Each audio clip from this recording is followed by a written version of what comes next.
বাসায় হঠাৎ মেহমান আসা উপলক্ষে তাদের জন্য কি কি রান্না করলাম, তাদের জন্য এখন কি আয়োজন করি।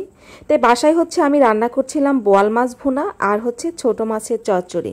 তো এখন তো তাদের জন্য কিছু একটা রান্না করতে হয়। প্রায় 12 বছর পরে আমাদের বাসায় ঘুরতে এসেছে। তা আমাদের বাসায় ভাড়া থাকতো সেই মানে আন্টি আর তার মেয়েদের নিয়ে বাসায় ঘুরতে এসেছে। তো এখন তো যেহেতু এসেছে তাদের জন্য তো কিছু রান্না করতে হয়। প্রায় অনেক বছর পরে আমাদের বাসায় এসেছে, অনেক দূর থেকে এসেছে, থাকে সে অনেক দূরে। তাই তো এখন তাদের জন্য রান্না বসিয়ে দিচ্ছি। প্রথমে আমাদের জন্য রান্না করছিলাম, পরে ভাবলাম তাদের জন্য, এখন যেহেতু দুপুর পার হয়ে গেছে, আমার রান্না করতে করতে এমনি দুপুর পার হয়ে যায়। আর আমরা যেহেতু বাসায় সবাই দুপুরে রান্না বান্না করে খাওয়া দাওয়া করি, সকালবেলা যেহেতু কেউ খায় না, তাই তো দুপুরে রান্নার আয়োজন করছিলাম। সাথে আবার তাড়াহুড়া করে একটা মাংস ভিজিয়ে নিলাম। তো এখানে বোয়াল মাছটা ভুনা করছিলাম। বোয়াল মাছে যা যা দেয়, হলুদ, লবণ, মরিচের গুঁড়া, ধনিয়া গুঁড়া, জিরার গুঁড়া, আদা রসুন পেস্ট সব কিছু দিয়ে একটু মশলাটা ঢেকে দিয়েছিলাম। আর আলু আর পেঁয়াজটা একসাথে ভাজলে কি হয়, খুব তাড়াতাড়ি রান্নাটা হয়ে যায়। তো এখানে তো বোয়াল মাছ বেশি বড় না, ছোট সাইজে বোয়াল মাছ ছিল।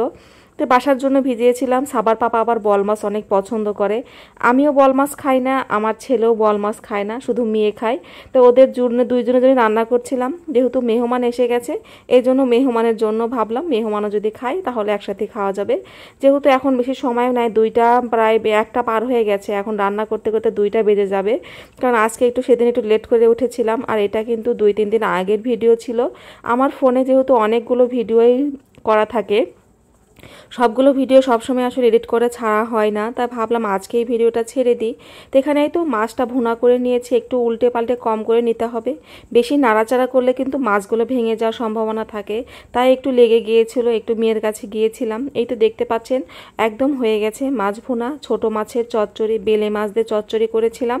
বেলে মাছ দিয়ে একটুখানি পেঁয়াজের পাতা দিয়ে চচ্চড়ি করেছি। আর এখানে গরুর মাংস তাড়াতাড়ি প্রেশার কুকারে রান্না করে নিচ্ছি, কারণ তারা দূর থেকে জার্নি করে এসেছে, তাদেরও অনেক ক্ষুধা লেগে গেছে। এই জন্য তাড়াতাড়ি করে ভাবলাম প্রেশার কুকারে রান্না করলে খুব তাড়াতাড়ি রান্নাটা হয়ে যাবে।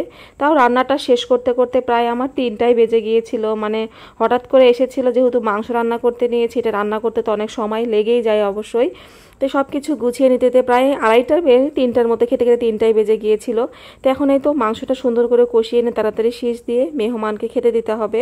তো এখানে টেবিলে সব কিছু গুছিয়ে নিয়েছি। এই তো এখানে দেখতেই পাচ্ছেন ভাত রান্না করেছিলাম। মানে ভাত তো আমি বাসার জন্য বেশি করে রান্না করেছিলাম। আমি আসলে সবসময় ভাত একদম রাতের জন্য সবাই রান্না করি, মানে বেশি সবসময় রান্না করা থাকে।